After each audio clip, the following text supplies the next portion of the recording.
La faculté de médecine de l'Université Laval a été créée en 1852 pour servir spécifiquement la population canadienne-française du Québec sur un continent à majorité anglophone. La responsabilité sociale fait donc partie de notre ADN. Nous sommes d'ailleurs la première faculté francophone à avoir obtenu la reconnaissance internationale Aspire to Excellence en responsabilité sociale de l'Association for Medical Education in Europe.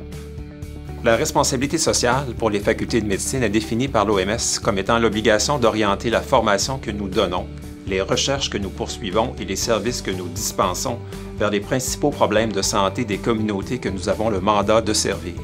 Pour ce faire, nous devons agir en partenariat pour favoriser la participation d'une variété d'acteurs dans la planification et la réalisation de notre mission universitaire. Il faut avouer que par le passé, nous avons assez bien investi nos réseaux de concertation avec les décideurs politiques, les gestionnaires et représentants des professionnels de la santé. Mais nous avons vite pris conscience que nous n'interpellions peut-être pas suffisamment la sagesse citoyenne. Ainsi, nous avons entrepris dès 2016 des consultations citoyennes en vue d'inviter la population à participer à nos activités facultaires et à construire un partenariat pérenne et contributif. Ces forums nous ont permis d'aller à la rencontre de citoyens de 10 villes et communautés autochtones de notre réseau universitaire afin de mieux connaître leurs besoins et intérêts.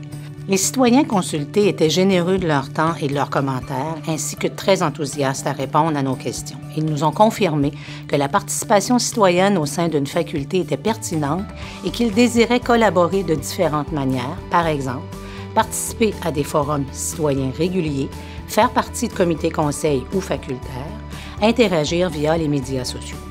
La collaboration avec des organismes communautaires a aussi été identifiée comme une condition de succès pour joindre certaines clientèles en situation de vulnérabilité.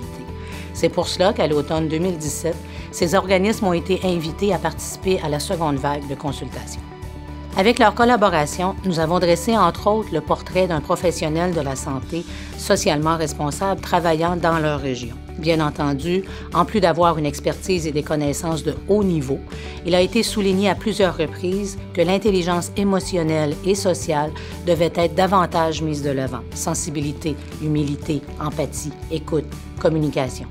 Les professionnels doivent davantage être en mesure de vulgariser et d'interagir avec une clientèle ayant des besoins diversifiés. L'importance d'avoir une approche humaniste et holistique de la santé et du bien-être a aussi été soulignée. Aussi, les professionnels doivent avoir une bonne compréhension du système de santé et des services sociaux pour aider l'orientation au sein des différents services et ainsi agir en collaboration interprofessionnelle. Finalement, l'importance de l'engagement dans la communauté et une bonne connaissance des caractéristiques géographiques et socio-économiques régionales étaient des incontournables pour un professionnel de la santé socialement responsable. La table régionale de concertation des années GIM représente des personnes âgées très autonomes, mais aussi en perte d'autonomie. Donc, quand la faculté vient nous consulter en région, c'est vraiment un plus pour nous, tant au niveau de l'écoute qu'au niveau de l'échange entre les participants. Parce que souvent, dans une région, on est un petit peu écartelé. Et là, vous donnez la chance à plusieurs organismes de pouvoir se consulter et aussi des citoyens. Donc, on sent l'écoute, on sent aussi vous vous placez vraiment, la faculté, lors des forums citoyens, la faculté se place vraiment en retrait pour vraiment céder la place aux gens de la région. Donc ça, c'est vraiment important. Vous appuyez nos commentaires, mais ce qui fait la différence avec peut-être les autres types de consultations pour lesquelles on est justement, on échange, c'est qu'on sent un petit peu plus d'engagement. On sent que vous voulez faire la différence. Donc, c'est très, très, très important pour nous. Et aussi, quand je faisais allusion aux gens qui étaient en perte d'autonomie et à ceux qui étaient très autonomes, le dossier santé est toujours très, très important. Qu'est-ce qui va se passer dans les prochaines années? Comment on va le vivre en région? Souvent, ça fait peur. Mais avec un processus comme le vôtre, on se sent vraiment pris en charge, mais aussi avec un droit de parole. Très bon. L'organisation des forums citoyens n'a pas été un exercice futile pour notre faculté. Ça a permis de préciser les attentes de notre population à l'égard des futurs professionnels de la santé qui exerceront dans toutes les régions du Québec, mais aussi de préciser les attentes qu'ils ont à l'égard d'une faculté de médecine qui est responsable socialement. Les 2 vagues de consultations citoyennes nous ont aussi permis de mieux comprendre qui devait être interpellé, sur quelles questions, mais aussi de quelle manière on devait rejoindre et collaborer avec nos citoyens.